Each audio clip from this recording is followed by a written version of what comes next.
Assalamualaikum warahmatullahi wabarakatuh. Bertemu lagi bersama saya, Ibu Sabila Fauzia, yang mengajar Bahasa Indonesia di kelas 7G, H, dan I. Oke, langsung saja ke materi pemaparan hari ini, masih tentang teks deskripsi.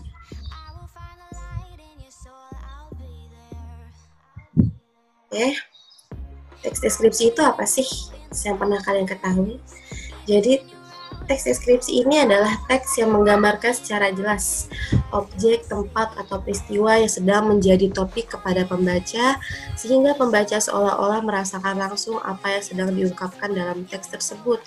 Jadi, teks deskripsi ini adalah teks yang dibuat oleh seorang penulis, tujuannya agar si pembaca ini seolah-olah melihat dan merasakan langsung tentang objek tersebut. Misalkan si penulis ini sedang mendeskripsikan sebuah suasana pagi.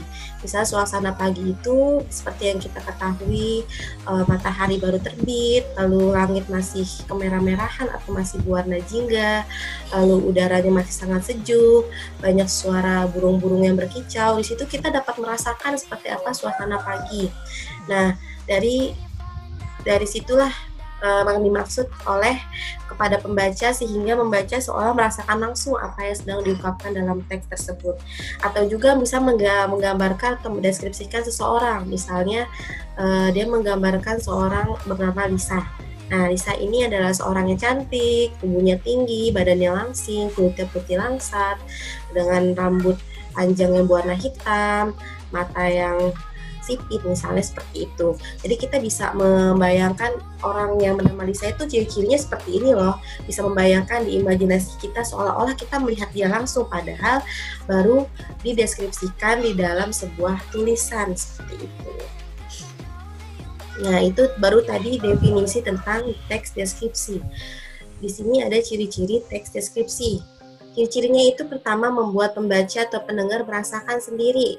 Merasakan apa? Ya seperti tadi, suasana pagi. Dia seolah-olah merasakan ada di suasana pagi, seperti udara yang sejuk, terus seolah-olah dia melihat langit yang kemerah-merahan karena matahari baru saja terbit, seperti itu. Menerbitkan kesan indera, gambaran objek jelas. Seperti tadi, suasana pagi, misalkan udara yang sejuk, berarti apa kesan indera apa yang terlibat? Yaitu indera penciuman. Lalu matahari baru terbit sehingga menimbulkan langit-langit berwarna kemerah-merahan, berarti melibatkan kesan indera apa? Indera penglihatan. Menggambarkan atau melukiskan sesuatu, tapi menggambarkannya ini bukan dengan gambar langsung ya, tapi dengan kata-kata, di mana kata-kata ini membuat imajinasi seorang pembaca menjadi tergambarkan sendiri. Seolah-olah pembaca ini dapat melihat langsung dan merasakan langsung tentang objek yang digambarkan oleh si penulis. Bahasa baku dan ilmiah. Ya, bahasanya itu baku, tidak menggunakan bahasa gaul atau semacamnya, atau bahasa-bahasa percakapan sehari-hari. Bahasa yang digunakan yaitu bahasa formal atau bahasa baku.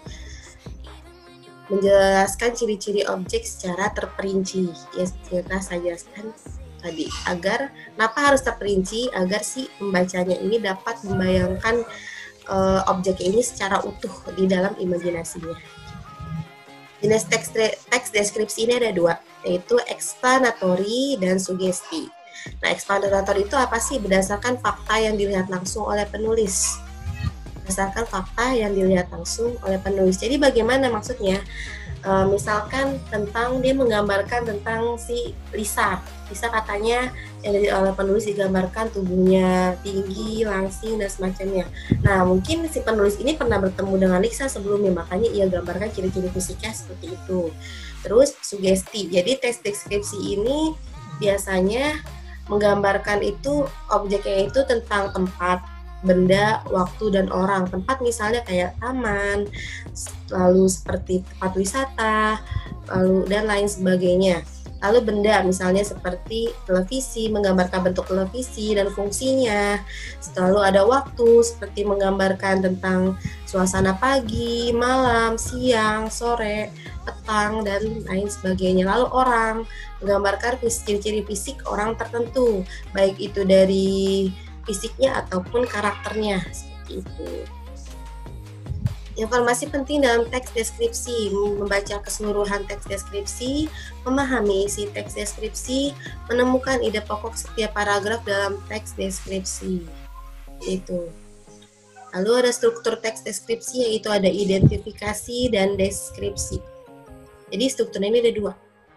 Apa sih yang membedakan identifikasi sama deskripsi? Jadi kalau identifikasi ini dia menjelaskan identitas sesuatu. Ini seperti ini. Tenun songket Palembang merupakan kerajinan khas masyarakat Palembang. Ini menjelaskan identitas tentang tenun songket, yaitu asal muasalnya tenun songket ini berasal dari Palembang dan merupakan kerajinan masyarakat Palembang. Kerajinan songket ini termasuk hasil industri rumah tangga. Para wanita lah yang biasanya menekuni kerajinan tenun ini. Lalu kalau tes deskripsi itu apa bedanya? Kalau deskripsi ini menggambarkan. Nih, digambarkan tenun songket ini berasal dari bahan baku benang sustera asli. Terus biasanya lapisan benang emas, bahan plastik warna putih, kainnya tenun dengan cita rasa tinggi, hasil tenunnya pun sangat indah dan etnik seperti itu. Jadi digambarkan tuh detail bentuk fisiknya si tenun songket ini. Sedangkan kalau identifikasi itu hanya baru menjelaskan, menjabarkan tentang identitas si tenun songket ini berasal dari mana. Seperti itu ya. Lalu ada unsur kebahasaannya.